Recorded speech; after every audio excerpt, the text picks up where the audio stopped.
Salam azizlar, hammanglarning shu vaqtingiz intayin güzel bo'lsin. Endi maqsadga kelsak, sizlarning nazoratingizga masaltanatdan bir tal Bradining Xan degan mashinasini olib keldim.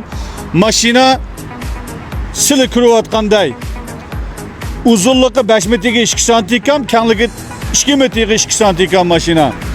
Mashina demakchi hamda shu Falalidaniki OCS o'xshash cho'ng yo'g'on mashina demakchi.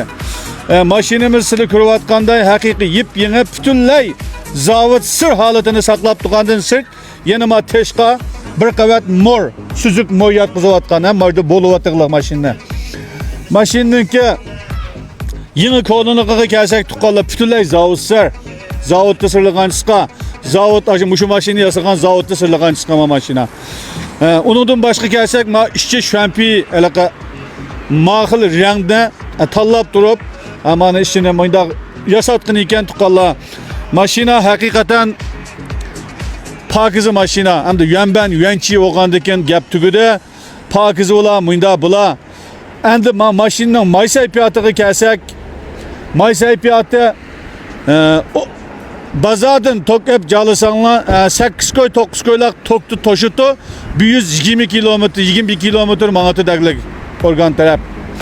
Onundan başka may sayfiyatı bununki 4 qunşun atrafıda 4 qunşundan 5 qunşungacha mayaydı tuqunum 100 kilometrga. Onu qağın özünüz hesaplap çıqıverin. Şu 3 moçan atrafıda ben şu 200 koylak may jalaptım maşiniga 670 manat mı dedi. Amma lekin 500'den eşip manatken hamda maşina. Qishning kunlarida 500'den eşip manatken, yazning kunlarida 700 kilometre gidetken 200 koylak may. Endi bunda maşina alsam butta bunda maşinaga ehtiyojim beyda may sayfiyati to'yaq, o'zi bir chiroylik yoq. Pokiza shu ishtanni qirlab qilab pokizlikni suytgan pokizliga ajoyib butgan mashina tuqqanlar. Mashinani amisanlimi bir aytib nima qilib bu jonfa qilib yaqin urug'larga tavsiya qilib qo'yganlar. May sayfiyati tuvan bo'lgan, bunda haqiqiy pokiz mashina izlayotganlarniki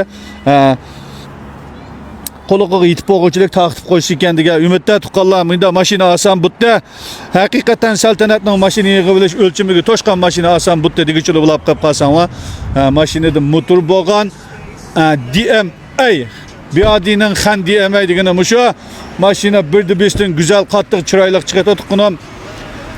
Bunda mashina olsam butta degichili olsanglar kelsanglar butta. O'rnimiz Xotan shaharda, ya'ni shu saltanat mashinchiligida Arjandaki Cinsen Cami Manxanasının yan tarafıda, İlçigun şəhər tarafıga 150 metr manğandan keyin bizning do'konda tap bo'lalasizlar. Mashinam katta tuqqanim, qo'llagan barcha azizlarga chin qalbimdan rahmat sizlarga davomli qo'llashingizni umid qilaman. Tuqqanlar keyingi zopinda ko'rishlar. Xo'sh.